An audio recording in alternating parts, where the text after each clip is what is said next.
Thank you, Dr. Basak. When we talk about the evolution of endothelial keratoplasty, it started off with DLEK or posterior lamellar keratoplasty, PLK. Then we saw the evolution of DISSEC, then the DISSEC, that's the automated version of preparation of the donor tissue. And then came Damac and the ultra-thin DISSEC. And my transition in endothelial keratoplasty has exactly been the same since I started with DILEC in 2004, switching over to DISSEC in 2006 and Damac in 2009. Advantage of Damac is that you have almost 75% of the cases reaching 2025 or better within a very short span of time. What exactly is Damac surgery and how does it differ? So let's take a look at this patient. This is a patient with pseudophakic bullous keratopathy. We do debride the epithelium to improve our visualization, and for the initial part of the learning curve in Damac surgery, it's important to have a good visualization of the anterior chamber. You make two paracenteses with good access to the anterior chamber. Here you see me using a reverse Sinskey hook, but it has a ball tip. So basically, you do not damage the stromal fibers on the inner surface of the cornea, which is very important because when you insert the donor decimets, the inner surface should be relatively smooth. It should not be irregular, which can hamper your, apposition of the DM to the stromal tissue. Then we do an inferior surgical PI. You can do that even using a micro, like a vitrectomy probe, or you can pre-op if the cornea is clear. Some people want to do a YAC PI. Donor preparation is a manual technique. So I'm using a 10 millimeter trephine. This is a 100 micron partial thickness trephine so that it cuts only 100 microns. So you do a peripheral cut at 10 millimeter. We put a little bit of trypan blue to stain the peripheral cut that we have made. And the trypan blue stain also tells us the condition of the endothelium. If the endothelium is not very healthy, you will see that the trypan blue will stain the devitalized endothelium. The peripheral edge of the decimets is made free. It's important because if this is not free and if it is still attached, when you're trying to peel, you can have radial tears. So once you have made it free, you can use a DM peeling forceps and you peel about 70 to 80%. Then you dry the BSS, and using a 3 millimeter punch in the bare stroma, we do a through and through punch, after which the strip decimets is put back in place by again floating it with BSS. And then we flip over the donor tissue and take away that 3 mm piece of stromal tissue, exposing the stromal side of the decimets. Using a marker, we create a mark, and this will help us in the orientation of the decimets once it's placed into the eye. Then we use a 8 millimeter trephine to do a central partial 8 millimeter punch. Again, we float with BSS, and the peripheral part of the rim between 10 and 8 millimeter is removed.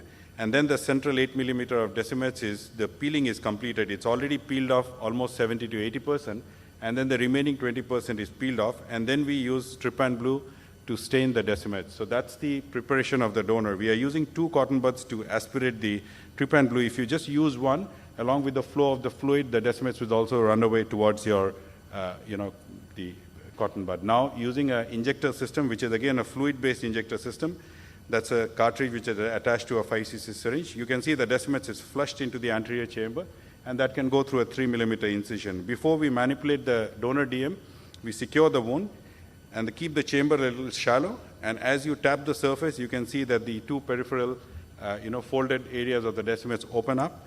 And I'm using the cotton bud to kind of press on the globe to deepen the chamber instead of injecting fluid in the anterior chamber. And then by tapping the surface, you can get the decimets to center. So it's basically a no-touch technique, and that's a 30-gauge cannula, which you insert under the decimets, and you put an air bubble, and that's basically how the surgery is completed. And you can see the F mark that we made on the decimets. You can see that it's in the right orientation. So that tells you that the donor TM is in the right place. If you see the patient, you can see the immediate post-op that you can see with a complete air fill. The F sign is seen there, which indicates that it's the right side. And you can see that the second image is on day 3, the same patient, and you can see by day 3, the cornea has cleared up significantly. So that's how Damac recovers from surgery. The resolution is very fast. This patient was reading, even with that little bit of pupil which was seen, he was able to read unaided 612 and maybe some letters in the 6-9 line as well. So that's again just to show you pre and post. You can see between day 1, pre-op, and day 2 or day 3, you can see the change in the anterior segment OCT, showing you the resolution of edema. Some of the instruments that you saw in the video, I designed with the help of an Italian company called Damac. And that's the DM stripping hook, because we realized that if you use your conventional reverse Sinski, and if your cornea is idiomatous and you apply too much of pressure, sometimes the tip can dig into the stroma, and you can have these stromal fibers that come out. So we designed a DM stripping force, hook, which is ball-tipped. So no matter how much you press in the stroma, you cannot really dig into the stromal tissue. So thereby you don't pull out stromal fibers. And for Damac, this is important because you have a very nice, smooth internal surface. So you can see that once you break it, you can easily peel. And even if you repeatedly touch the stromal tissue on the inner side, you don't damage the stroma. And this is important also for people in the learning curve, because a lot of time people, when they are starting with endothelial keratoplasty and they want to do Descemet stripping, they commonly exert too much of pressure, and instead of peeling the Descemets, a lot of times they are actually pulling out stromal fibers. So the donor preparation, as you saw in DSEC, it's automated or manual technique, but in Damac, currently it's only a manual technique. Although the donor characteristic is cell count, we prefer more than 2,400 cell count, and the age of the donor should ideally be 50 or over, but now slowly with improving techniques, I've gone down to the youngest I've used is 30 years. It's a manual technique. There is definitely a learning curve to the preparation of the donor tissue. In the US, eye banks are now giving you the pre-stripped tissue so that it takes away the stress of preparing the donor DM. And the reproducibility is close to about 95.7%. In my first 50 eyes, I would say it was about 88%. Now it's approaching almost 95, and maybe currently it's even better than that. So you can see that if you're not freed the edges and your edges are still adherent, you can end up with these kind of radial tears.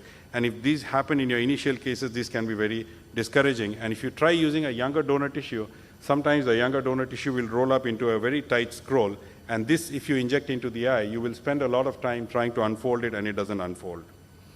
The donor insertion in DSEC is you either push in using a needle or using a forceps, or you pull using a pair of forceps or sutures, or using various glides, whereas in Damac, usually the insertion is fluid-based and it is no touch. You can see different techniques of loading. We can either aspirate the Descemets into the cartridge, or we can even lift up the donor DM with the forceps, and we can take it to the tip of the cartridge, and by capillary action, you can see that it can go into the cartridge, fluid-free cartridge. Unfolding for DSEC, we prefer a deep anterior chamber. So you keep an AC maintainer, you have the chamber deep, and the donor usually is curled towards the endothelium. That means the concave side is the endothelial side. Whereas in Damac, you need a shallow chamber to get the donor to unfold. If you have a very deep chamber, the donor tissue has a tendency to curl, and it will always keep forming a scroll. So you need a shallow chamber. And here the donor is curled towards the stromal side. That means the open end of the scroll is the stromal side, whereas the convex side is the endothelial side, which is the reverse of when you have a donor disc for DSEC put into the eye. So that you can see is the right way when you see that that's the stromal side, and the scroll that you have, the outer part is the endothelium. So if you have a scroll like this, then that's the reverse way of doing it. Before we were staining, we were trying to, so this is one of the earlier surgeries where we haven't marked the donor. You put your donor tissue into the eye. This is along with the scleral fixation IOL. So you tap peripherally, keep the chamber shallow. So in my initial cases, this concept that you have to keep the chamber shallow was not very clear. So what we did was we were trying to deepen the chamber, and it used to take a long time for the Descemets to open up. The other technique to do was, which was described, was to, if you have the scroll in the right direction and you know that the inner part of the scroll is the stromal side, we used to put in a cannula into the scroll, and you can, use the cannula to kind of open up the Descemets, which again, these days we don't do, but if you have a very tight scroll, you can resort to doing this, to try using a cannula to open up the scroll. But only thing is you have to keep the chamber shallow. If you keep the chamber deep, the Descemets will keep re-scrolling again. So you can see there that using a cannula, we were able to scroll and open up the donor tissue. So in case of tight scroll, I designed another instrument, that's the Damac cannula, where you have two side ports, and as you inject fluid, the fluid comes out laterally. So if you have a very tight scroll, what you can do is you can put your cannula into the scroll, and as you give a short burst of fluid, it can help the scroll to open up. And once the scroll has opened up, you keep the chamber shallow, and then unfolding the donor disc is much easier rather than having a tight scroll. So you can see that as you give a flush, it kind of opens up the scroll. You have to secure the wound. If you don't secure, like there you see this patient had upthrust, and I was trying to force in, you can see that the donor tissue tries to come out, because as the fluid is leaking out, your decimus, so I'm going to my side port and I'm trying to release more fluid. So this is a problem that you face, that if you have upthrust, you have to make sure that the eye is soft, otherwise this is the problem you will have. The second problem is if you go through a very small wound and you think that that's fine, you may be trying to, get the tissue to unscroll, but then if your wound is not secure, even a slight jerky movement can cause the donor tissue to jump out of the eye. And you might wonder what happened to my donor tissue, because you won't see it and it may be lying in your drainage bag. So that's to show you how the scroll is. And one of the signs that has been described is the Matsuri sign. So if your donor is scrolled the right way, when you put in your cannula, the initiate part of the cannula, you will see the silver reflex, and part of the cannula that's under the scroll is where you will see the bluish. Whereas if it's the roll is folded the other way around, as soon as you insert the cannula under the roll, it will be blue right from the beginning, not like the initial part remaining the steel appearance and the remaining part blue. So that's again how to see that. The other maneuver is something called the Dirisamer maneuver, which is again, you hold one edge of the decimus and using a drum roll movement, you try to open up the donor tissue. So you can see that what happens if OCT is very useful. If you have a detached DM, if you do an OCT, and if you see the scroll is like that, then you know that this is the stromal side and the outer part of the scroll is the endothelial side. So that's a reverse donor placement. So then you have to go back, and the other way I see is that if you have a scroll and you put an air bubble, usually if the scroll is the right way, in the periphery you will have some part of the scroll that's kind of folded. So you'll have to tap the peripheral edge to get this scroll to open up. Supposing you're doing surgery and you put an air bubble and it opens up beautifully, you have to be very careful, because most likely this is the reverse scroll. That's why the peripheral tissue has not got caught and it's kind of, opened up. This is again a technique Cruz had described, that you can punch out these asymmetric, kind of semicircular holes using a 1 millimeter trephine in the periphery, and you make one, and two distant from that. But very difficult to keep that in mind. And in our patients with the dark iris, sometimes you may not even see these. So this is a technique that's been described by Philip Dye from the Portland Eye Bank, the technique that I showed in my video, where you punch out a part of the stromal tissue, and here they use a S mark, which is again a patented technique from Moria. So that's an S trephine that's available from Moria. You can put an S mark, so that's the right way. If you see the reverse, then you know that it's upside down.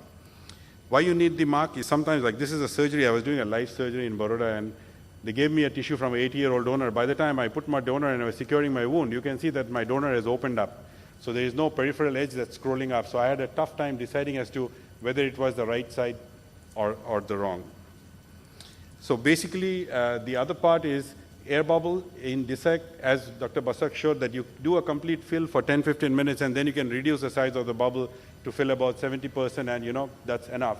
But in Damac, you need a longer duration. If you follow these principles, you'll have more of peripheral detachments requiring rebubbling. So now people recommend that do an inferior PI, do a complete air fill. There are even some surgeons who recommend a non-expansile mixture of SF6 or C3F8.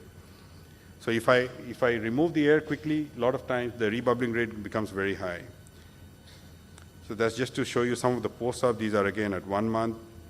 This is a patient at almost 6 years follow-up. This was done back in January 2009 with a cell count of almost 911. Still maintains a very clear graft. He's only on Lotepred.